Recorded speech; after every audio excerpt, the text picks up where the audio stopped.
Et bienvenue à tout le monde. Tout est traduit en anglais. If there is anyone not understanding French, it's being translated in English.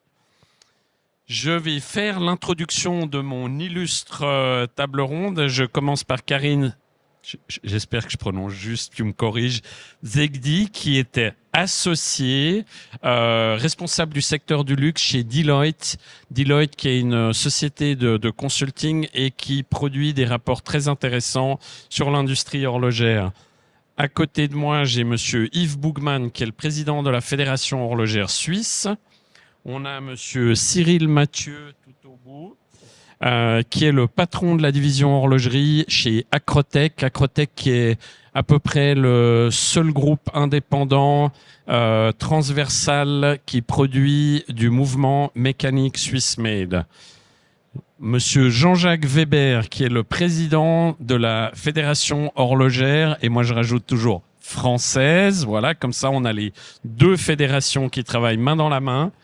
Et finalement, monsieur Nicolas Carrera, qui est le CEO de Metalor, qui est le plus grand affineur d'or au monde, ou en Suisse. On précisera, voilà. Monsieur Bougman, je vais commencer par vous. On est en projection, c'est pas tellement pour lire des chiffres, mais on a eu un mois d'avril canon que naturellement tout le monde a compris que c'était dû à l'anticipation des droits de douane que monsieur Trump nous a fait croire qu'il allait introduire le lendemain du 2 avril. En fait, plus tard, mais le 2 avril, il les a annoncés. On a une augmentation de 18% au mois d'avril. Et sur les USA, on a eu une augmentation de 149% de la valeur. Si on enlève les US, on aurait eu une baisse de moins 6,4%. Donc, c'est très clairement un effet passager et pas une inversion de trend. Monsieur Bougman, est-ce que vous aimeriez un peu expliquer les chiffres ? Vous avez parfaitement raison. Donc, le mois d'avril est clairement biaisé par cette problématique des droits de douane aux États-Unis. Après, je pense qu'il faut nuancer parce que les États-Unis, sur les premiers mois, entre janvier et avril, il y a toujours une tendance positive. Nous sommes, si on enlève le mois d'avril, qui effectivement qui fausse les chiffres, nous sommes à plus 7,7% pour le marché américain. Et les perspectives restent malgré tout, je dirais, positif. Ensuite, il y a une assez grande disparité sur les marchés. On a des marchés qui performent toujours bien avec le Japon, dû à la faiblesse du yen. L'Inde est très intéressant. Il y a d'autres marchés qui sont un peu à la traîne, comme la Chine, la grande Chine avec Hong Kong, qui souffre depuis 3 ans d'une crise immobilière profonde qui pénalise bien évidemment aussi l'industrie horlogère suisse, mais beaucoup d'autres industries aussi. Peut-être un point encore, la situation aux États-Unis, elle a des effets qui vont au-delà des frontières. Bien évidemment, il y a des effets qu'on n'aime pas trop, des effets négatifs comme l'inflation qui augmente sur certains marchés. Il y a des turbulences sur les marchés boursiers et financiers, c'est jamais bon pour nous non plus. Il y a effectivement aussi une influence sur la confiance des consommateurs du monde entier. Et ça, c'est effectivement un effet qui nous pénalise. Merci pour les explications. Alors, je vais juste projeter une slide qui provient du rapport Morgan Stanley et je profite pour faire une petite remarque parce que je sais qu'il y a beaucoup de gens qui suivent ce rapport. Ce rapport est destiné à la communauté financière et spécifiquement aux clients de la banque Morgan Stanley. C'est pas un rapport public et malheureusement pour ceux qui ne l'obtiennent pas, c'est pas en distribution libre. Voilà, on fait des analyses du marché horloger par rapport à l'évolution des rapports en force. Et là, vous avez une slide quand même qui donne le trend long terme depuis 2008. Et on voit très bien que les valeurs sont en augmentation, pas folle par rapport au reste du luxe. L'industrie horlogère est plus cyclique et elle n'a pas connu l'augmentation que le reste de l'industrie du luxe avait connue dans les années entre guillemets de folie. Et à droite, vous avez un deuxième graphique qui montre la décroissance des volumes. Ça, on va y revenir parce que ça, c'est un un problème structurel qu'on a dans cette industrie et qui met en péril l'outil industriel. Voilà, donc on voit clairement une tendance à la hausse des valeurs, une tendance à la baisse des volumes. Et rapidement, ça c'est l'évolution du prix moyen en pourcentage depuis 2009 sur la gauche. Et vous voyez bien que le prix moyen est en augmentation constante et de façon vraiment très, très, très marquée. On a une polarisation et une premiumisation du marché. Donc, plus en plus, le marché est capté par des marques haut de gamme avec un prix moyen qui augmente. Et sur la droite, vous avez l'effet inverse depuis 2009. Donc, vous voyez la baisse des volumes. Voilà, je crois que c'est tout de mon côté. Non, encore juste très rapidement, les trends à long terme depuis 2014, indexés sur 2014 comme le 100, on voit très bien que c'est le haut de gamme qui prend le dessus, aussi bien au niveau des valeurs que des volumes. Et on peut pas aller plus dans le détail parce que la Fédération horlogère suisse ne détaille pas au-delà des 3000 francs prix export. Je vais rapidement donner une information sans me faire taper sur les doigts. C'est que si on va au-delà du 3000, et on voit que c'est principalement le très très haut de gamme qui surperforme le marché. Donc ce qui est au-delà de 50 000 francs et encore plus au-delà de 100 000 surperforme largement le marché. Voilà, c'est tout. Comme ça, je monopolise pas la parole. Jean-Jacques, toi qui es patron de la Fédération horlogère française, qu'est-ce que tu vois comme trend et l'impact de la conjoncture actuelle sur l'activité des sous-traitants côté français? Alors, déjà, si tu me le permets, juste un petit commentaire. On sait tous que notre beau métier de l'horlogerie est un métier cyclique. D'accord. En fait, c'est fait de haut et de bas sur une pente qui est globalement plutôt ascendante. Ici, il y a quelque temps, j'ai sorti une petite phrase qui avait fait rire pas mal de monde en disant que les arbres ne montent pas jusqu'au ciel. On le sait, on se rappelle donc qu'effectivement les arbres ne montent pas jusqu'au ciel. J'ai une petite interrogation, moi, enfin une vraie grosse question plutôt sur les volumes, sur le prix moyen. Avoir un chiffre d'affaires qui augmente parce que des prix moyens augmentent très fortement et parce que des quantités baissent, à un moment donné, je considère que ça ne peut pas être bon pour une industrie. Ça ne peut pas être bon pour l'industrie horlogère suisse, mais ça ne sera pas bon non plus pour l'industrie horlogère française, puisque c'est peut-être une des questions que je voulais me poser. Les industries horlogères suisses et françaises sont étroitement interdépendantes. La France et la Suisse, en termes de pays, sont complètement interdépendants. Lorsqu'on va dans des ateliers, que ce soit à la Chaux-de-Fonds, au Locle ou ailleurs, on va trouver une proportion importante de salariés français, de ces frontaliers. Donc ça impacte l'économie française. Lorsqu'on va dans des entreprises françaises de sous-traitance, ces entreprises travaillent en très très grande partie pour l'industrie horlogère suisse. Donc nous sommes dans le même monde, nous sommes dans le même bateau. Et dire qu'il y a une frontière entre nous politiquement, c'est vrai. Économiquement, c'est une aberration parce qu'en fait, il n'y a absolument aucune frontière entre nous. Est-ce que vous vivez en Suisse? Est-ce que nous vivons en France? C'est très exactement la même chose. Les RHT suisses s'appellent chômage technique en France, mais la problématique est très exactement la même. Et personnellement, ça me fait un tout petit peu peur. Vous avez pu voir la couleur de mes cheveux, donc j'ai peut-être ici le désagréable privilège de l'âge, et j'ai bien connu le prédécesseur du prédécesseur de mon ami Yves, à savoir François Abersat.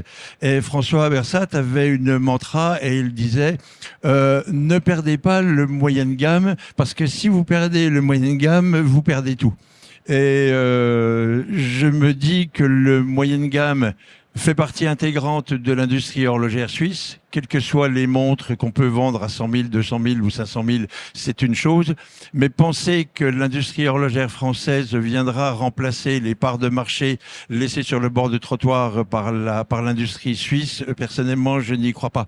Ce ne sont pas les mêmes acteurs. C'est pas les mêmes entreprises. En France, il y a des entreprises majoritairement familiales, pas forcément de grande taille. Ça n'a rien à voir avec les grands groupes qu'il y a ici. Et en France, je regarde ce qui se passe sur le marché suisse avec beaucoup de curiosité et d'interrogation. Et je voudrais pas que demain, cette belle industrie devienne une confédération d'artisanat. Merci. Oui, moi je parle toujours d'une réserve d'Indiens. On a une menace qui est toujours entre guillemets au-dessus de nos têtes, avec quelqu'un qui est très imprévisible aux États-Unis, et c'est les droits de douane qui, pour l'instant, ont été appliqués à hauteur de 10%. Et alors je vous lance sur le sujet, Monsieur Carrera, parce que vous avez une lecture de cet impact qui a été plutôt positif pour vous. Alors, on va pas entrer trop dans les détails. Puis après, on va peut-être demander à Karine d'un point de vue plutôt marché. Mais en premier, vous, d'un point de vue en tant qu'affineur d'or. Oui, bonjour. Donc, sur cette partie des tarifs aux États-Unis, il y a eu 2 vagues. Depuis le 15 décembre à l'annonce de Trump, de son élection, il y a eu une forte demande aux États-Unis pour des barres d'investissement. Le marché américain est un marché de kilobarres, donc de barres de 1 kg, versus le marché européen pour faire le clearing des métaux précieux, c'est plutôt des 12 kg good delivery bar. Et donc, ces tarifs qui étaient dans l'air, donc personne ne savait, ce soit les banques, les affineurs. Il y a eu une demande qui a été faite pour, un peu comme dans l'horlogerie, amener à ce moment-là l'or aux États-Unis pour éviter, dans le cas échéant que des tarifs soient mis, qu'il y ait 10% de tarifs sur l'or. Donc une tonne d'or est équivalent aujourd'hui à 100 millions de francs suisses. Donc si vous parlez de ces 10%, ça fait 10 millions de la tonne, hein, donc c'est conséquent. Donc les banques d'investissement, les traders ont fait bouger l'or de Londres à travers les différents affineurs dans le monde, que ce soit Suisse, Afrique du Sud et autres pays qui font de l'affinage, jusqu'aux États-Unis, pour se prévenir contre ces 10% de tarifs. Alors ça a duré 4 mois. Trump a décidé qu'il n'y aura pas de tarifs sur les métaux précieux, en tout cas sur la partie non œuvrée, je dirais. Et donc, actuellement, l'or est en train de repartir des États-Unis pour revenir en Europe, aller une grosse partie en Asie, et puis une autre partie est reprise par des banques centrales. Est-ce que vous pouvez peut-être directement expliquer l'incidence que ça a eu par rapport aux gens qui sont ici dans l'industrie de la sous-traitance? Ouais, alors il y a une incidence parce que tous les affineurs suisses, on se finance sur la place financière de Londres. Et donc, on a notre propre financement métaux qui sont basés sur les taux de Londres. Et donc, comme cet or-là s'est déplacé entre Londres et New York, et le COMEX, la matière à disposition n'était plus là. Donc, les taux de financement or, qui sont normalement des taux qui sont assez bas, je dirais assez similaires aux taux du franc suisse, sont montés jusqu'à 8, 9, 10%. Taux annuel. Hein. Et donc, toute la partie de nos clients à qui on livre de l'or dans différents formats, on a dû augmenter nos prix. Et donc, ça a été fait par tous les affineurs suisses, hein, pas que par le groupe Metalor. Et donc, indirectement, tous les sous-traitants ont dû réduire leur stock outils pour pouvoir réduire ces coûts-là qui ont doublé, fait x10, quoi. Oui. Ça, petite explication supplémentaire, c'est que l'incidence de l'augmentation du prix de l'or, c'est pas simplement une incidence de l'augmentation du prix de revient, ça a une incidence énorme sur les moyens financiers qu'une marque doit mettre ou un sous-traitant, bien sûr, doit mettre à disposition pour financer ce qu'on appelle un stock outil. Donc en fait, il y a une double peine, c'est que non seulement vous allez devoir augmenter les prix sur vos produits, ce qui est aujourd'hui un grand sujet de discussion dans le monde du luxe, mais en plus de ça, vos liquidités, vos réserves financières sont réduites d'autant parce que votre matière qui est en cours de travail augmente. Karine, j'aimerais que tu donnes un peu un éclairage parce que tu étais, je pense, comme moi à Watches and Wonders le 2 avril et le soir même, Monsieur Trump annonce donc avec son tableau magique dans les mains 31% pour la Suisse. Alors on va pas entrer dans les détails parce qu'ils avaient pas tout compris là-bas, mais c'est qu'il y a beaucoup de choses qu'il n'a pas comprises. Et le lendemain, c'était quand même un peu un changement d'atmosphère dans le salon. Oui, effectivement, moi je pensais que le salon avait très bien commencé. Il y avait vraiment une bonne ambiance, il y avait de l'engouement, il y avait des jolies présentations de nouveautés et 2 jours d'euphorie et ensuite le choc. Et c'est vrai qu'à partir de jeudi, l'ambiance était déjà différente et tout le monde parlait 20%, 31%, 10%, qu'est-ce que ça va donner? Et c'est vrai que beaucoup de réunions étaient interrompues, les CEO ont dû vite s'organiser pour envoyer des stocks aux États-Unis de tout ce qu'ils avaient. Donc c'est vrai qu'il y avait une ambiance un peu particulière. C'est vrai que, mais déjà en début de salon, les questions les plus importantes qu'on recevait, c'était les consommateurs américains et les consommateurs chinois, parce que ça, c'est eux en fait qui vont influencer le marché horloger dans les mois qui viennent. On voit dans les statistiques que le marché américain est extrêmement important et les tarifs ne sont la pointe sur l'iceberg aussi, bien sûr, pour l'augmentation des coûts des montres aux États-Unis.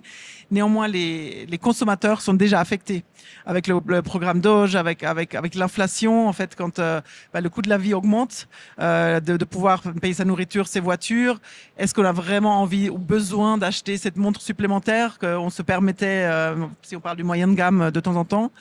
Quand on perd sur son portefeuille d'investissement $50 000 ou plus somme plus importante, est-ce qu'on a vraiment envie d'acheter une 3e montre de luxe qu'on aimerait se faire plaisir?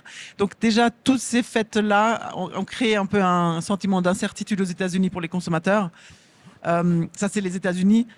Et peut-être si on parle un peu plus de la Chine, pareillement, le real estate, l'immobilier qui s'est effondré en Chine a créé beaucoup d'incertitudes, beaucoup de pression sur les coûts, les voyages qui ont repris et donc moins de consommation intérieure en Chine, ainsi qu'aussi les voyages en Europe. Historiquement, c'était beaucoup l'Europe où les touristes chinois achetaient. Maintenant, ou à Hainan, maintenant, avec le yen qui est tellement intéressant, on en parlait avant, et le Japon qui performe extrêmement bien dans les statistiques, effectivement, une grande partie des acheteurs chinois se sont dirigés vers le Japon pour faire l'emplette. Ils trouvent aussi que les augmentations de prix des marques en Chine, souvent sans valeur ajoutée ou sans valeur supplémentaire, sont importantes, et avec les taux de change, des fois c'est jusqu'à 30% de différence de prix quand on achète en dehors de la Chine. Donc effectivement, il y a aussi ce shift-là, mais globalement, le luxe, pas seulement les montres en Chine, et quand même en 24 était sous pression, moins important qu'avant la crise Covid, et l'année 25 ne se présente pas très très bien non plus. Merci, Monsieur Boukman. Oui, alors par rapport à la situation aux États-Unis, je crois que ce qui est important maintenant pour la Suisse, c'est d'entamer rapidement les négociations. On sait qu'on a des bonnes cartes quelque part. On est un des meilleurs investisseurs aux États-Unis, le 6e le plus important en matière de recherche et développement. On est le plus important au niveau mondial, donc c'est important pour créer plus de sécurité de négocier rapidement, ce qui a été fait. Il y a maintenant un mandat de négociation du côté suisse pour qu'on puisse rapidement trouver une nouvelle base et puis mettre un terme à cette insécurité qui pénalise les consommateurs, mais aussi bien évidemment les marques horlogères suisses. Oui. Et puis on peut relever aussi le fait que on met en péril personne aux États-Unis avec notre industrie, parce que jusqu'aux dernières nouvelles, il n'y a pas d'industrie horlogère aux États-Unis, avec quelques exceptions au niveau marque. On va relever quand même un point positif. Et là, je pense que Monsieur Boukman et Karine, enfin tout le monde s'exprime. Il y a un point positif qu'on constate quand même, c'est que la Gen Z, donc la jeune génération s'intéresse à nouveau aux montres, hein, parce qu'on n'est pas ici que pour parler des mauvaises nouvelles. Moi, il y a 10 ans, je disais que les jeunes s'intéressaient plus aux montres, et heureusement, je me suis complètement trompé. La nouvelle génération trouve ça très cool, le vintage, etc. On voit le succès, par exemple, d'une marque comme Tissot avec une PRX qui est à un prix très accessible et qui a l'immense avantage de remettre une montre conventionnelle, traditionnelle au poignet des jeunes. Peut-être que tu peux un peu... Et tu me dis s'il faut que je projette quelque chose. Oui, voilà. Alors, juste une petite explication d'où viennent les chiffres qu'on publie. Donc, effectivement, ce sont pas des statistiques, ce sont des datas, le sentiment des consommateurs dans 11 pays, vous les avez ci-dessous, et aussi 75 cadres que nous interrogeons. Donc, ce sont des marques, ce sont des sous-traitants, ce sont aussi des distributeurs. Et en fait, donc l'industrie, on l'a la dernière fois sondé en 23, on va le faire incessamment sous peu. Et les consommateurs, les datas viennent de 2024. Et donc, si on passe 2 slides plus loin, parce qu'on pourra regarder ça plus tard, voilà. Donc ici, on a regardé la génération Z par rapport aux autres générations. Et là, en fait, on a posé la question est-ce que quels sont les facteurs les plus importants quand vous achetez une montre? Et on a donné vraiment beaucoup de possibilités pour voir sur quels critères les consommateurs décident. Alors, un peu, sauf dans quelques pays, tout le monde, c'est le price value, hein, le rapport qualité-prix, de plus en plus important. On veut en avoir pour son argent, on veut savoir qu'on va pas perdre de l'argent nécessairement quand on va acheter une montre. Donc là, les 3 premiers critères qui sont le rapport qualité-prix, le design et aussi l'image de la marque, bien sûr, sont très importantes. Par contre, on a mis 2 flèches vertes sur l'aspect un peu plus environnemental, circularité, qui commence à être important pour la génération Z. Et tu parlais de montres vintage, bien sûr aussi les montres de seconde main, ça en fait partie. C'est un marché qui a remis les montres au poignet de la génération Z parce qu'ils aiment bien aussi s'amuser en ligne ou s'amuser sur des ventes aux enchères pour acquérir une pièce rare ou séparée. On a vu aussi bien sûr là que le comportement d'achat, et ça c'est le chart de droite, est bien sûr complètement différent. Donc quand on veut toucher cette génération, il faut aller plus en ligne, il faut aller plus sur les médias sociaux. On a vu entre 23 ou 22-23, c'était en tout 1% de consommateurs qui achetaient sur les médias sociaux. Ça a doublé sur la génération Z. Là, c'est déjà 5% pour la génération Z en 2025. Donc, ça devient un automatisme. Et les marques doivent s'adapter dans la façon dont ils marketent leur montre. Finalement, donc, j'ai dit le rapport qualité-prix, c'est le plus important partout. Par contre, en Chine, c'est l'image de la marque. L'image est plus importante que le design ou que le rapport qualité-prix. Donc là aussi, il faut bien sûr, il y a des différences culturelles à prendre en compte et de pays en pays, on peut pas appliquer une même stratégie globalement. Donc nous, ces data, on les a par génération, par pays, par gender. On voit aussi que le comportement des femmes par rapport aux hommes ne sont pas les mêmes. Que oui, les montres sont revenues au poignet des jeunes, mais les femmes portent principalement des montres connectées, malheureusement. On a posé la question dans tous les pays. Quelle est la montre? Qu'est-ce que vous portez en premier? Une montre, 2 montres, une montre mécanique ou une montre quartz? Et dans tous les marchés, l'année passée, la majorité des femmes disaient je porte pas de montre ou je porte une montre connectée. Donc là, il y a encore du travail. Oui, il y a beaucoup de travail. La bonne nouvelle pour nous, en tant qu'horloger suisse, c'est que maintenant, ça fait 2 années consécutives que Apple est en baisse et Apple est le leader absolu des smart devices, des montres connectées.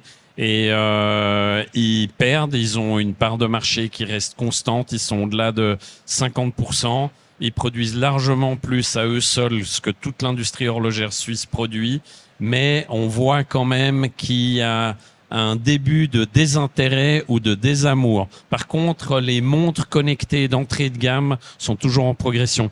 Moi, j'aimerais rebondir sur un point que tu as amené, Karine. Non, on va demander à nos 2 industriels. Est-ce que vous sentez un changement par rapport aux investissements dans l'économie circulaire? Est-ce que les marques demandent de plus en plus de certification, de traçabilité, etc. Oui, bonjour à tous déjà, mais Oui, on a de plus en plus de demandes de ce titre-là, de traçabilité, d'économie plus verte, on va dire. Donc, comment on utilise nos moyens de production, comment on peut les faire durer, je dirais, plus longtemps dans le temps. Donc, c'est un souci qui est probablement de plus en plus important pour les marques et qui finalement découle aussi sur la sous-traitance et donc sur nous. Donc, évidemment, on travaille sur ces aspects-là de manière à répondre à ces demandes-là. Maintenant, les objectifs long terme, pour l'instant, on a du mal à les percevoir, mais c'est clair qu'aujourd'hui, ça devient un souci qui est au-delà du simple fait de produire des composants horlogers et qu'on doit absolument nous aussi maîtriser dans notre industrie et qu'on doit aussi faire maîtriser à nos sous-traitants, je dirais aussi en direct. Est-ce que les marques en demandent presque trop? Parce que c'est une question un peu provocatrice, mais en fait, on vient demander l'empreinte carbone du type qui livre de Lémont à Genève. Et on sait, vu qu'on a une législation suisse-made mal tricotée, ça c'est une petite pointe, voilà. Mais oui, je pense. Je suis tout à fait d'accord. Qui permet quand même de faire beaucoup de choses. En somme, on est en train d'optimiser le last mile. Et à l'inverse, on transporte des composants qui font des milliers de kilomètres avec des avions. Donc, est-ce que, Monsieur Boogman, est-ce qu'on ferait pas mieux de renforcer cette législation ou tout simplement d'imaginer un autre label ou un nouveau label que ce Swiss Made qui permet quand même de faire beaucoup de choses?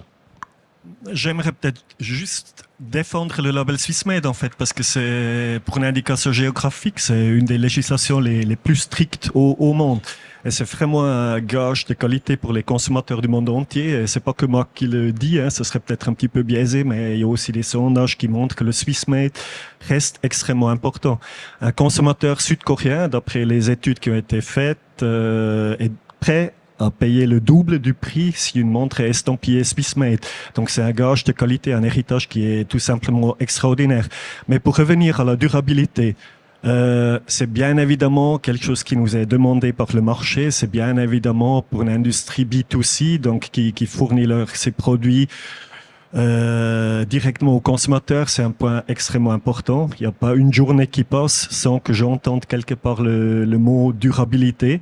Alors tout le monde y travaille et je pense finalement, j'aimerais vous poser une question, est-ce qu'il y a eu un produit électronique, un produit mécanique plus durable qu'une montre suisse? Parce que souvent ces produits sont transmis de génération en génération, hein. C'est dans tous les gammes de prix, donc de l'entrée de gamme jusqu'au grand luxe, et ça c'est un des points forts de notre industrie. Et puis je pense, si les millennials et la génération Z se tournent de plus en plus aussi vers des montres vintage, des montres mécaniques, mais aussi des montres à quartz, c'est aussi dû à la durabilité qui est effectivement très importante pour nous.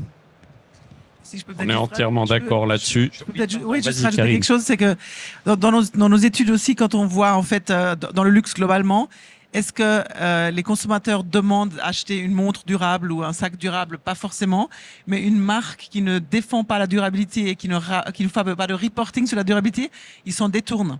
Donc en fait, c'est pas un facteur d'achat, mais c'est un facteur de non-perte de clientèle.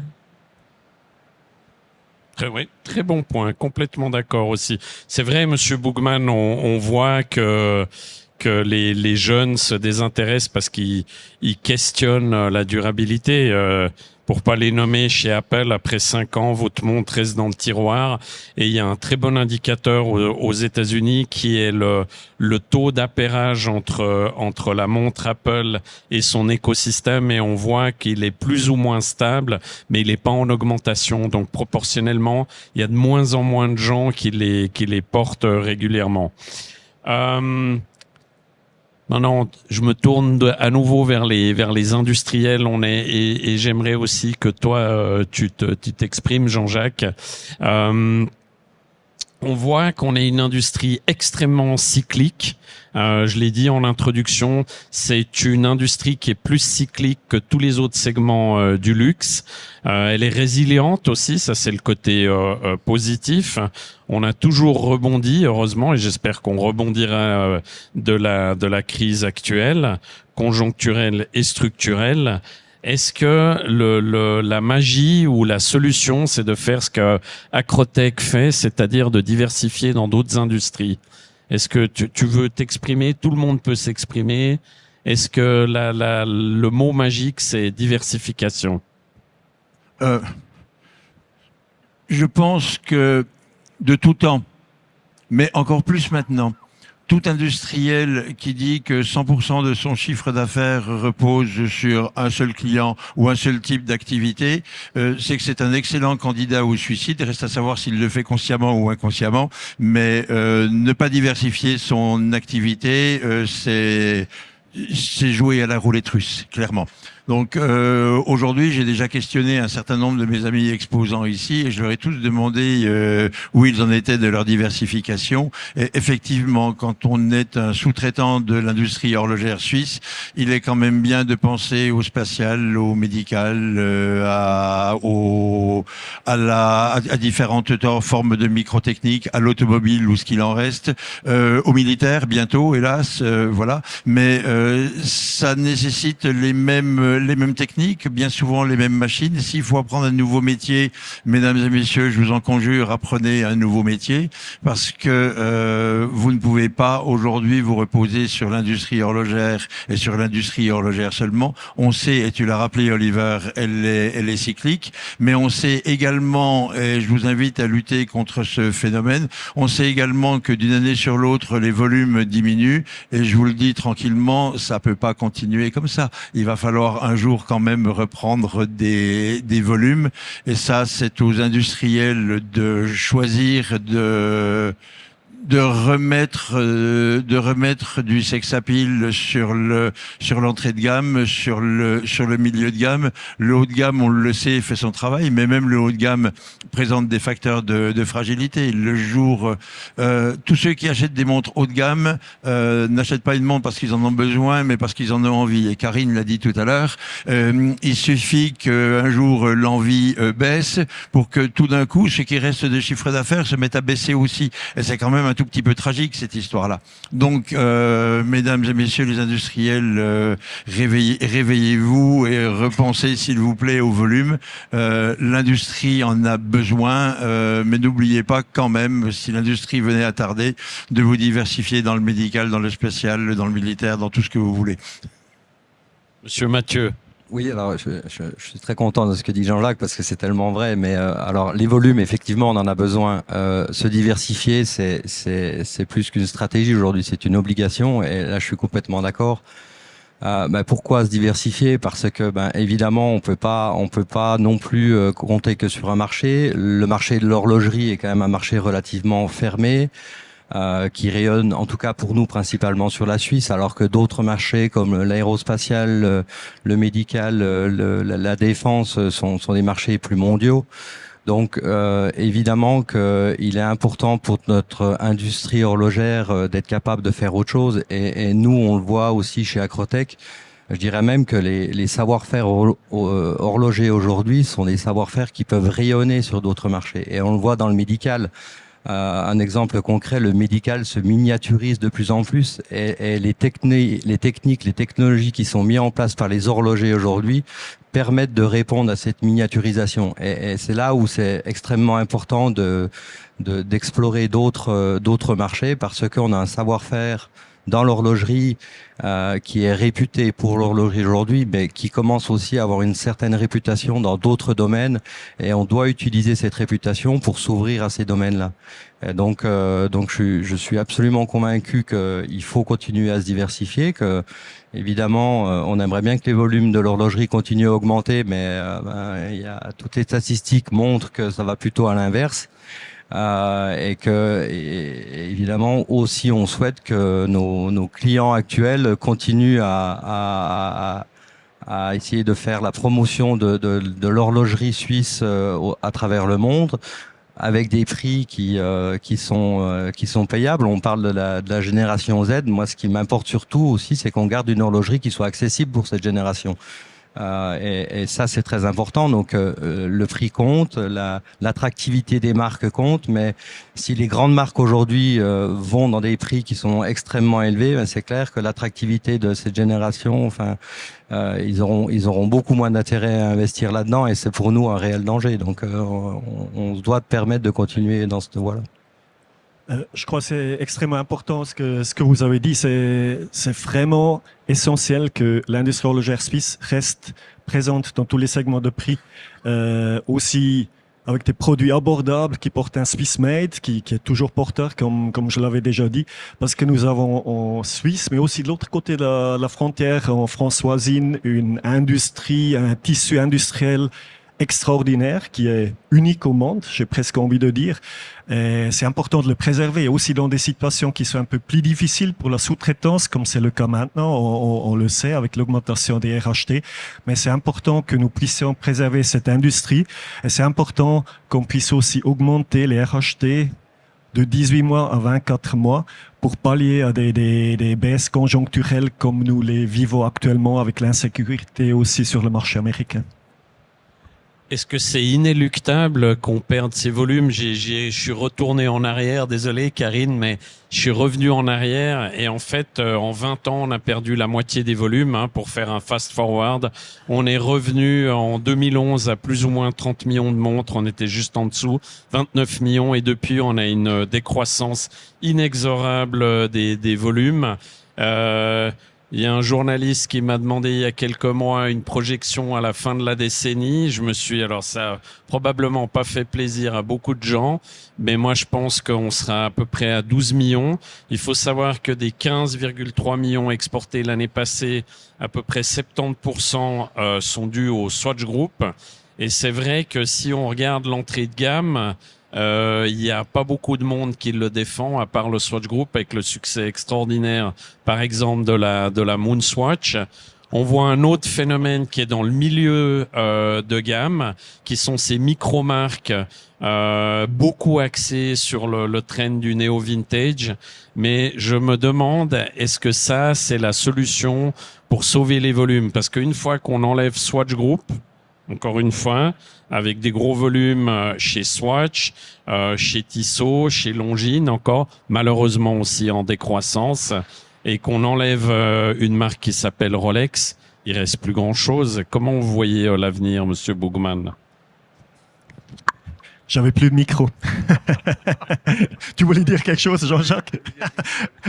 Non, mais comme je l'ai dit, je pense que c'est important que nous restons présents dans tous les segments. On sait que le segment d'entrée de prix est extrêmement concurrentiel et la concurrence par les smartwatches, mais on peut se démarquer. Il y a des marques qui arrivent à tirer leur épingle du jeu. On a pu inverser la tendance aussi. Après le Covid, il y a eu une petite augmentation des volumes due à quelques effets que vous avez aussi cités. Et pourquoi pas, avec l'intérêt des nouvelles générations, peut-être créer un effet positif. Moi je reste positif. Je pense que c'est possible à moyen et à long terme. On a un Swiss made fort, on a un produit durable, donc je pense qu'il faut une note positive dans tout ce qui vient d'être dit lors de cette table ronde. On a aussi d'autres marchés qu'on peut ouvrir, comme l'Inde par exemple, avec un accord de libre-échange qui entrera vraisemblablement en vigueur à la fin de l'année. Réduction des droits de douane de 20 à 0% sur une durée de 7 ans. Il y a un accord de libre-échange avec les pays du Mercosur en Amérique latine qui se prépare, dont la conclusion est à bout touchant. Donc il y a des marchés qu'on peut ouvrir, et puis je pense qu'on a un produit intéressant. Un produit peut-être un petit peu atypique, mais je pense que c'est peut-être aussi ça qui le rend très intéressant aussi pour les futures générations. Jean-Jacques, tu voulais rajouter quelque chose? J'ai une position un petit peu amusante ici, alors je vais tenter d'en profiter. Je considère que j'ai le droit d'être un électron libre et que j'ai pas l'obligation de faire du politiquement correct, alors je vais m'en donner à cœur joie si vous le voulez bien.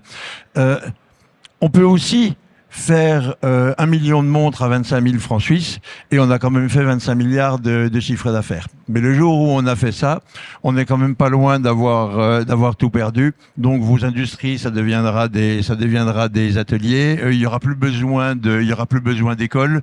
Quand on traversera la Suisse, qui est un merveilleux pays où dans chaque petit village on trouve un atelier, on trouve une usine, eh bien on trouvera peut-être un supermarché ou un magasin de discount. Je pense pas que ce soit ça que vous vouliez en Suisse. Karine a dit quelque chose tout à l'heure de passionnant et il faut vraiment bien s'en rappeler. La jeune génération, s'intéresse à l'horlogerie. Cette jeune génération a été biberonnée au quartz. Pour eux, une montre, c'était une montre à quartz. Une montre mécanique, et j'ai questionné des jeunes, j'ai discuté avec des jeunes journalistes, des jeunes de 25 ans. Une montre mécanique, c'est une gigantesque nouveauté, c'est quelque chose d'absolument incroyable. C'est fantastique, ça marche tout seul, c'est écologique, c'est réparable, ça n'a pas comme ces foutues montres connectées une obsolescence programmée qui fait qu'au bout de 5 ans, sa montre, on va la jeter au fond du placard ou à la poubelle. Donc, c'est un produit absolument fantastique. Donc, réveillez-vous parce que l'autre élément qui intéresse la nouvelle génération, c'est pas seulement le prix, l'accessibilité, mais c'est également l'image de marque. Le jour où vos concurrents, parfois sous-traitants, suisses ou japonais, arriveront à faire ce que jusqu'à présent ils ont été infoutus de faire, à savoir créer une marque, qu'ils arrivent avec une marque intéressante, jeune, rigolote, avec du contenu d'image, et que cette marque ils la mettent sur l'entrée de gamme et sur le milieu de gamme. Méfiez-vous, parce que ces gens-là, ça fait longtemps qu'ils savent fabriquer des montres.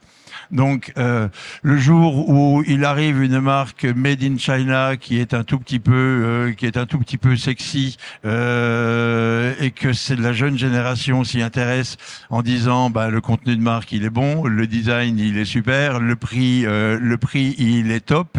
Il faudra réfléchir. J'ai vu, moi, une montre Seagull chronographe rattrapante à 3900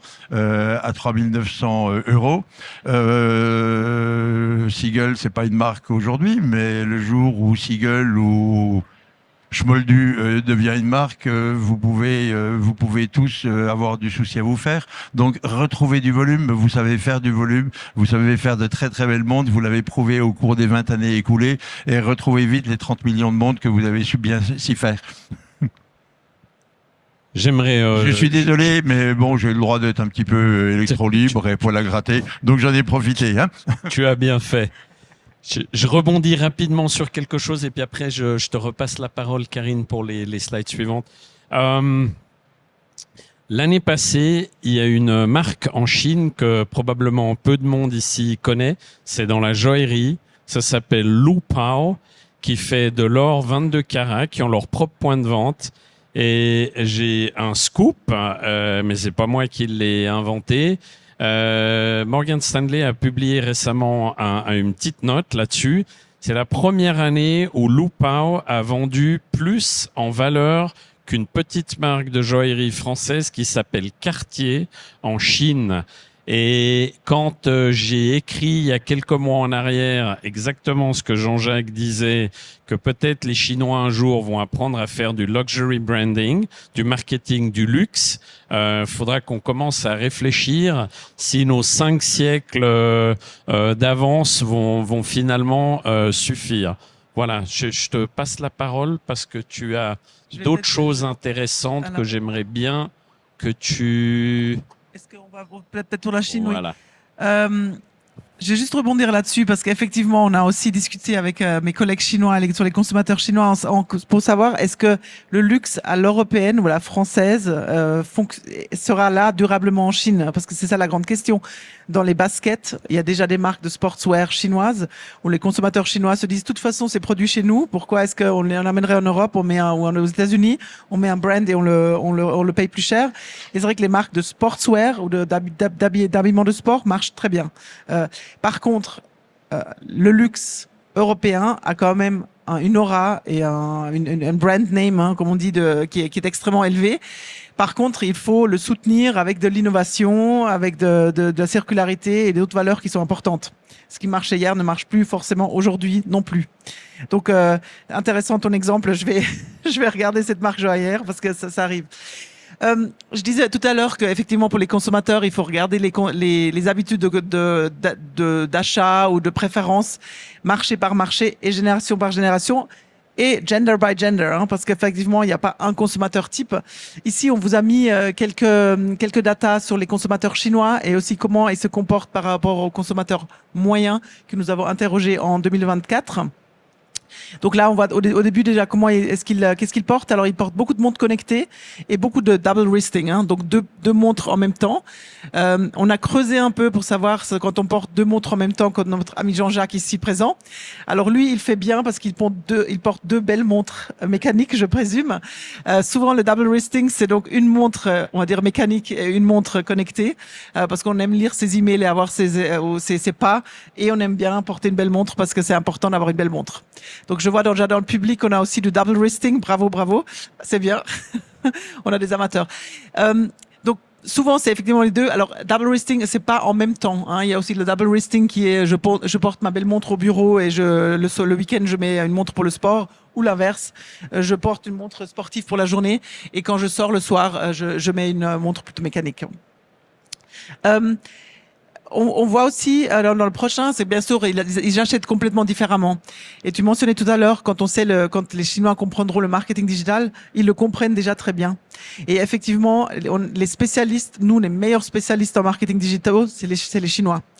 Parce qu'ils ont dû s'adapter, ils avaient 10 ans d'avance en fait dans le marketing digital et la communication uniquement virtuelle avec leurs consommateurs. Aussi pendant Covid, hein, l'ouverture de Tmall ou les marques européennes aussi. Hein, Cartier a mis sur Tmall juste avant Covid, c'était un grand succès. Et ont déjà communiqué de telle manière. Est-ce que 100% de ce qui se passe en Chine avec les shopping festivals, avec le WeChat et le Taobao, etc., va se passer en Europe? Probablement pas. C'est too much. Hein, et ils sont quand même connectés plus que 6 heures par jour. Néanmoins, c'est des comportements et des façons de techniques marketing dont on s'inspire un peu partout. D'autres data que je vous ai mis, et c'est vrai qu'il faut que je me penche pour voir si, c'est en fait la question de pourquoi est-ce qu'on achète une montre. Et j'aime bien quand on disait les jeunes s'intéressent de plus en plus, aussi parce que c'est circulaire, mais aussi parce que c'est un investissement. Actuellement, c'est une façon d'investir plus facile. On peut facilement transporter, on peut mettre dans un coffre. Les marques, on va dire les Big Four, Big Five ne perdent pas de valeur actuellement, donc c'est un marché intéressant. Le marché de seconde main était un peu plus compliqué, mais comme il est en baisse, eh ben, on veut toujours investir dans quelque chose qui va prendre de la valeur. Donc, tant que le marché monte, on investit. Quand il est en baisse, il y a un petit peu moins d'intérêt. Néanmoins, aussi, on voit que le consommateur chinois, par rapport aux autres consommateurs, aime bien investir dans les montres pour diversifier ses investissements, mais aussi, bien sûr, pour s'acheter pour soi-même. Et finalement, c'est ce que je mentionnais tout à l'heure, l'image de la marque qui est extrêmement importante en Chine, plus qu'ailleurs. Et aussi, les influenceurs et les ambassadeurs de marque sont très, très, très appréciés et suivis.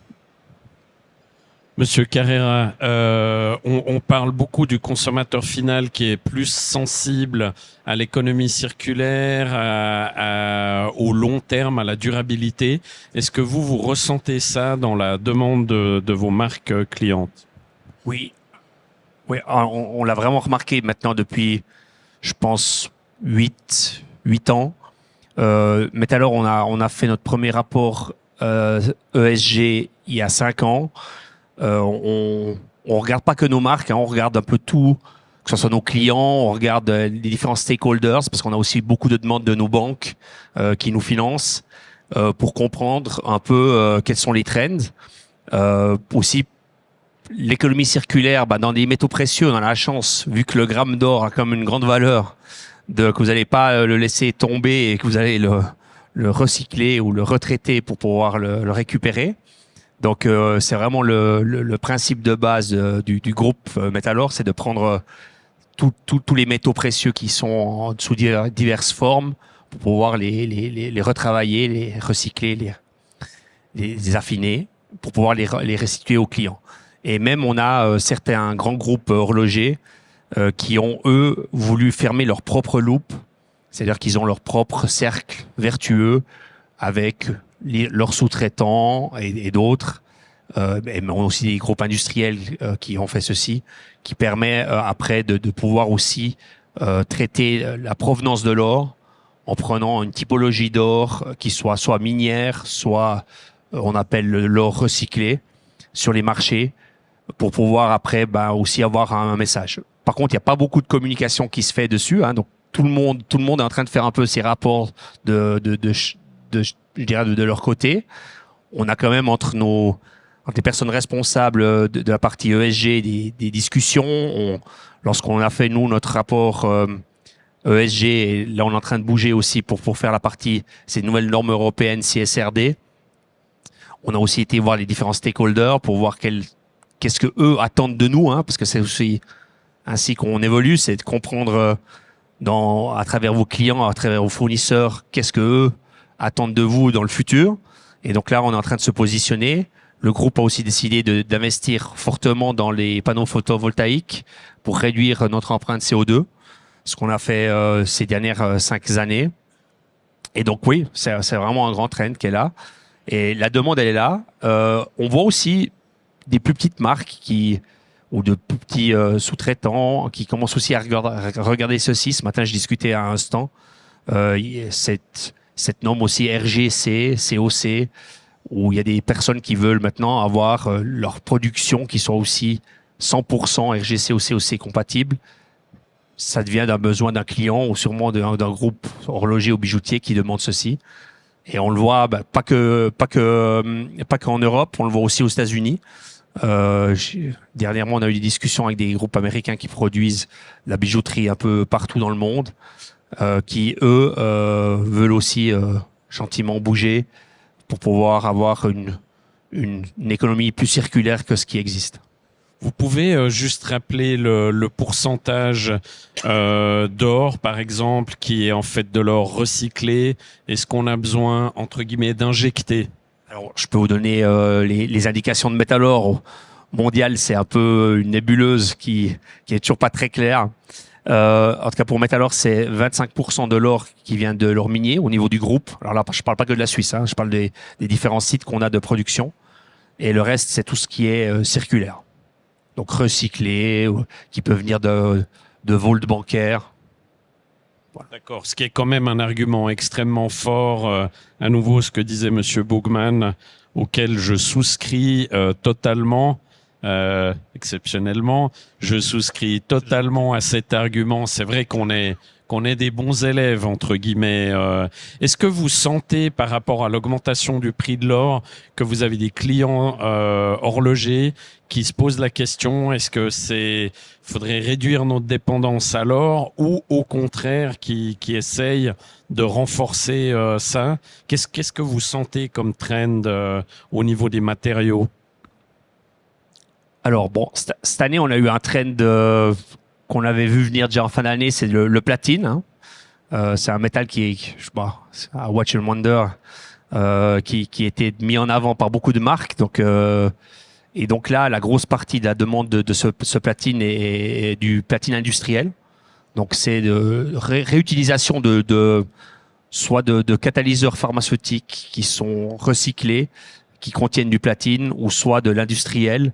Vous allez récupérer du platine pour pouvoir après les remettre dans les loupes, parce que dans la partie minière, pour les PGM, donc pour le groupe platine palladium, actuellement, il y avait pas de grosses demandes, donc aussi les mines dans le monde sont plutôt en réduction de volume, et donc la demande qu'on a eue nous était plutôt pour voir des cycles de métaux qui viennent de ces loupes industrielles. Pour la partie or, je dirais, on n'a pas vu trop de diversification. Elle est toujours utilisée pour, lorsque vous faites un boîtier en or, vous allez pouvoir en mettre un peu moins, peut-être maintenant avec de nouvelles technologies qui vous permettra de réduire un peu la masse, ou de trouver à l'intérieur avec du printing 3D, de trouver un moyen d'avoir moins de masse. Hein. Mais sinon, les alliages, il reste avec de l'or, du platine, si vous faites de l'or gris et du palladium. Et donc là, on n'a pas vu trop de réduction. On a eu les 4 premiers mois de l'année où on a eu comme expliqué avant, tous les sous-traitants qui ont réduit un peu leur stock. Donc, on a eu beaucoup de volumes qui sont rentrés jusqu'à fin avril. Et depuis début mai, on voit, là, j'ai eu les chiffres de mai, on voit quand même une réduction sur la partie d'affinage de la partie de la sous-traitance horlogère aussi. D'accord, merci beaucoup. Si vous êtes d'accord, s'il y a des questions dans le public, j'aimerais bien, je passe le micro à... Est-ce qu'il y a des questions? Est-ce que vous aimeriez qu'un des intervenants précise une de ses pensées? Non, personne se lance. Oui, monsieur. Oui, mais je suis le plus incompétent, donc je me sens gêné de poser la première question. Moi, j'aimerais savoir ce qui distingue le marché de l'horlogerie du marché de la mode de luxe, parce que l'horlogerie n'est pas la seule industrie qui vive en état de lévitation depuis 1 à 2 siècles. La Chine, l'Inde, les États-Unis pourraient produire de la mode d'aussi bonne qualité. Mais alors, dans le luxe, la qualité, c'est une notion assez claire. Et ils n'ont jamais réussi. C'est toujours cette collabo de la Deuxième Guerre mondiale de Coco Chanel qui domine l'industrie du luxe. Alors là, il y a quand même un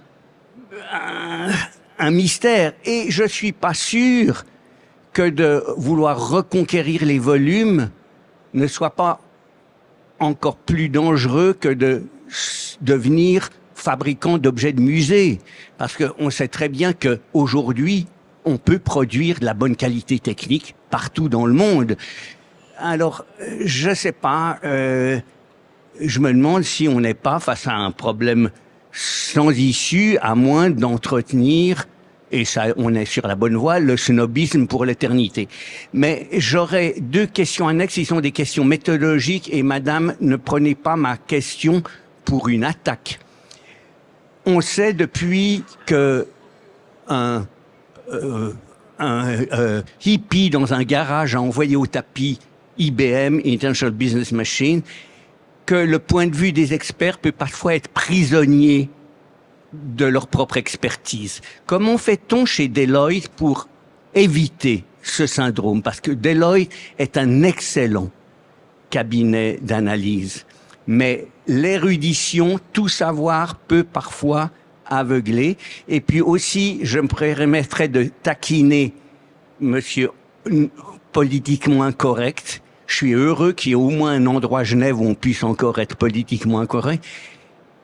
Parmi les choses qui aveuglent, il y a parfois de simples métaphores. Les arbres ne poussent pas jusqu'au ciel. Pourquoi? Parce qu'il y a une pression qui écraserait la racine. Mais les avions et les fusées peuvent monter jusqu'au ciel. Est-ce qu'on n'est pas parfois prisonnier dans la stratégie industrielle de métaphores enfantines qui sont fausses? Voilà. Alors, Karine, tu commences Ouais, je commence très par volontiers. rapport à la méthodologie et le fait d'être prisonnier de son Non, expertise. Même avant ça, je vais répondre au premier commentaire sur les marques et comment se fait-il qu'il n'y a pas d'autres marques. J'aimerais citer par exemple la marque On, la marque de sportswear, de chaussures, de baskets suisse. Quelles étaient les chances qu'une marque suisse puisse être aussi disruptive dans le monde sportif et contrer des marques comme Adidas, Nike, etc. C'est quand même, c'est pas du tout intuitif qu'une marque suisse soit dans la basket. Malgré tout, elle a réussi. Pourquoi? Parce qu'il y a quelque chose de nouveau, quelque chose d'inventif, le bon investisseur, le bon ambassadeur, toutes les étoiles alignées à un moment donné. Donc c'est possible. Aussi pour les Suisses. Ainsi que la question pourquoi les Indiens n'ont pas réussi, pourquoi d'autres pays. On était moins un marché global. Le marché devient global de plus en plus. Nous, on voit par exemple le marché indien de la joaillerie, bijouterie était un marché très fermé parce qu'ils ont beaucoup d'or, ils ont beaucoup d'histoire.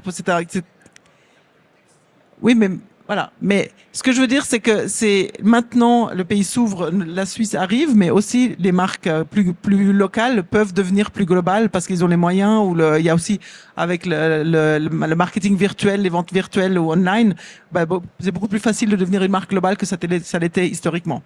Bon. Bref. Bon. on en reviendra après la table ronde. Sur la méthodologie et pourquoi les experts. Alors nous, on espère être des experts déjà indépendants et à l'écoute du marché. C'est pour ça que non seulement on sonde le marché, ça veut dire le management des différentes marques, distributeurs, sous-traitants, mais en même temps, on a décidé de sonder les consommateurs parce que finalement, ce que pensent les marques, est-ce que c'est vraiment ce que les consommateurs veulent? Et on a des questions aussi qui sont les mêmes pour les uns et pour les autres, et on compare en fait de dire ce que les marques pensent que les consommateurs veulent, par exemple pour la circularité, est-ce que l'or responsable est important, les diamants de synthèse, etc. Et on compare de ce que pensent les consommateurs. Donc nous, on pense avoir des capacités d'interprétation, mais on ne dit pas du tout qu'on a la science infuse, on essaye d'interpréter et d'avoir un regard vers l'avenir. Jean-Jacques, toi qui étais aussi le politiquement incorrect qui doit répondre. Là, on est parti sur un grand moment de philosophie. Je vais essayer de faire On va faire court. Ouais. Je vais essayer de faire court. L'Europe, à mon sens, a quelque chose que d'autres continents n'ont pas ou n'ont pas exprimé exactement de la même manière. L'Europe est ce qu'on appelle aussi bien souvent le vieux continent.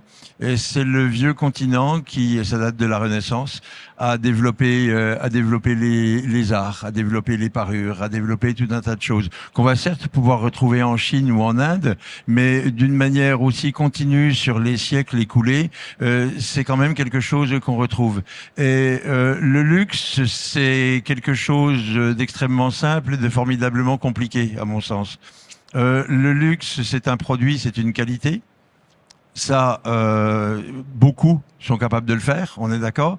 Mais c'est également tout ce qu'on va introduire, c'est tout l'imaginaire qu'on va raconter, tout le storytelling, pour parler un peu franglais. C'est toute cette valeur ajoutée, c'est toute cette tradition. Et aujourd'hui, mon sentiment, c'est que la maison du luxe, elle est quand même basée en Europe. Et j'ai envie de vous dire, pourvu que ça dure, parce que si ça venait à ne pas durer, reprenez ce que je vous ai dit tout à l'heure, la qualité, il y a tout un tas de gens autour de la Terre qui savent le faire. Mais créer un imaginaire, créer un monde qui fait que le consommateur a envie de s'identifier à ce monde et dire « moi j'appartiens à cette caste », c'est quelque chose qu'aujourd'hui les Européens savent formidablement faire et pas forcément les autres. Merci Jean-Jacques. Oui, Monsieur Bougman. Très court, je suis tout à fait d'accord avec mon homologue français. L'histoire joue un rôle important dans le luxe, mais aussi pour les produits premium. Donc, je vous rappelle juste que l'industrie horlogère suisse est née ici, pas par l'Expo, mais à Genève au XVIe siècle. Il y a eu des hauts et des bas, mais il y a eu une évolution incroyable, très particulière, avec des inventions, et on continue d'innover. Et ça, c'est quelque chose, l'héritage qui joue un rôle important pour les consommateurs du monde entier, je l'ai déjà dit. Et ça, c'est quelque chose que personne ne pourra nous le prendre. Et ça, c'est aussi quelque chose qu'il faut absolument préserver. Préserver aussi les métiers d'art qui sont uniques au monde, qu'on trouve ici en Suisse, aussi de l'autre côté de la frontière en France. Et c'est un héritage tout simplement extraordinaire. Merci. Oui, monsieur au fond. Bon, juste une chose pour rebondir sur ce que vient de dire mon ami Yves. L'arc horloger UNESCO est quand même quelque chose qui a été créé uniquement pour dire, regardez voir, dans cette partie du monde, on a un certain nombre de savoir-faire qu'il faut savoir préserver et qu'on ne retrouve nulle part ailleurs. J'ai parlé ce matin avec quelqu'un qui m'a expliqué quelque chose d'absolument fantastique, c'est que chez Reuge, qui fabrique des boîtes à musique, il fallait forcément pouvoir ajuster le son, et que lorsque la société s'est développée, ils ont dû se dire, on avait quelqu'un qui sait le faire et qui réussissait à étalonner le son de la boîte à musique entre ses dents, parce qu'il arrivait à trouver exactement la bonne tonalité. Et on a donc dû, devant la demande, développer des machines qui savaient faire ça, mais il n'y a rien à faire. Le son, c'est quand même pas la même chose que lorsqu'il est étalonné avec les dents. Qui est-ce qui sait faire ça ailleurs que sur l'arc horloger dans cette partie du monde? Et le luxe, c'est ça aussi. Monsieur. Oui, question diversification de l'industrie. On est dans le monde de la haute précision. quid du monde du semi-conducteur, hein. Il y a beaucoup, notamment dans tout ce qui est installation, qui se fait en Europe. La production est malheureusement encore très peu en Europe. On dit que l'Europe produit 10% de ses besoins. Et a édité un plan, le European Chip Act, de 80 milliards pour essayer de le maintenir, voire de le pousser un peu vers le haut. Est-ce que là, pour notamment la sous-traitance, il n'y a pas des opportunités majeures? Je peux la prendre. Ouais. Alors, c'est une bonne question. Chez Metalor, j'ai regardé les chiffres encore ce matin et le marché qui est vraiment en forte augmentation, en tout cas plus de 10 à entre 10 et 20% d'augmentation, c'est vraiment le marché de tout ce qui est alors AI, Internet of Things, printed circuit board, donc carte mère et autres. On a des clients ici en Suisse qui ont vraiment des bonnes dynamiques depuis le début de l'année, mais qui sont déjà été engagés dans les années d'avant. Et je pense que c'est un peu ce qu'on discutait avant, cette diversification, c'est vraiment très important parce que le trend européen est là, aux États-Unis aussi pour la partie de production de ces chips. On voit aussi une hausse qui était vraiment pas là dans les dernières 10 ans, hein, vu que tout c'était vraiment parti sur l'Asie. Et donc je pense que les Européens ont aussi une place à jouer. Alors maintenant, ça prendra un peu des subsides financiers des États, hein. Donc ça, c'est quand même un des points à voir. Mais je pense que pendant le Covid, beaucoup d'industries, et surtout l'industrie automobile, a remarqué que s'ils ont des processeurs qui sont produits à Taïwan puis qu'ils n'arrivent pas à les transférer en Europe, qu'ils peuvent pas vendre de voitures. Donc je pense qu'il y a quand même eu, en tout cas nous aussi, on a vu dans certains de ces secteurs une diversification avec une partie de la production, parce qu'il y a quand même une question coût, mais une partie de la production qui est en train de shifter pour les produits un peu premium sur l'Europe, où il y a un savoir-faire. Donc je pense que oui. Merci. Ça répond à votre question, je suppose. Est-ce qu'il y a d'autres questions dans l'assistance? Non, juste un petit commentaire par rapport au luxe. Je pense que vous avez oublié un point essentiel à partir de l'imaginaire, c'est que les gens rêvent et peuvent réaliser leurs rêves en Occident, qui est démocratique. Je pense qu'une partie du luxe ne peut pas s'exprimer dans les pays totalitaires. Quelqu'un aimerait rebondir là-dessus? Denis Vincent, ancien Metalor et ancien collègue.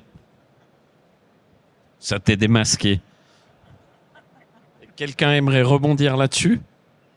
Non, mais je pense qu'il y a des régimes totalitaires où il y a une toute petite caste qui se fait quand même plaisir avec des objets de luxe. Donc mais tu as raison de relever ce point qui est effectivement que le luxe doit être simplement autre chose qu'un simple objet.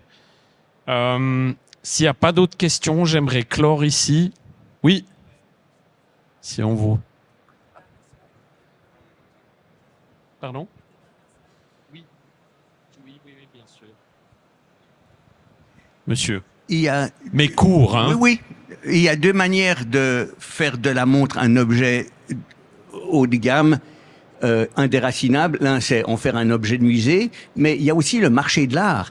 Le marché de l'art contemporain, c'est pas des pièces de musée, et pourtant c'est un marché inépuisable et de très haut niveau d'achat. Comment, entre ces deux modèles de la rareté de luxe, peut se trouver l'avenir de l'horlogerie et de la joaillerie? Monsieur Boogman, non, vous aimeriez répondre? Non, je suis d'accord. Les métiers d'art, c'est une partie importante de notre industrie. Après, il faut être présent dans tous les segments de prix. C'est mon avis personnel. Mais ça, c'est un segment important. Et là, on a un savoir-faire qui est extraordinaire aussi en Suisse. Et c'est aussi quelque chose qu'on doit préserver. Ouais. Alors, j'aimerais... Oui, c'est juste ça que tu voulais montrer, Karine? Au cas où nos rapports, contrairement à d'autres, sont publics et gratuits. Voilà. Voilà. Donc, downloadez-les à volonté. Ils existent en français et en anglais. Donc, Oui. effectivement, en 23, on a fait notre dernier rapport complet qui va sortir en octobre cette année, l'édition 25. Et en 24, on a fait 3 papiers, un sur l'Inde, un sur le marché féminin et un sur le marché de pre-owned, de pre-loved, du seconde main. Merci beaucoup. Ça, c'était la minute marketing de Deloitte. C'est gratuit. Moi, j'ai rien à vendre, mais je vous remercie d'être venus. Je remercie les intervenants et on va rester sur une note positive avec une industrie qui s'est toujours révélée très résiliente depuis 5 siècles. Et même si les Suisses n'ont pas inventé l'horlogerie, je pense qu'on s'en sort plutôt bien. Merci beaucoup. Merci.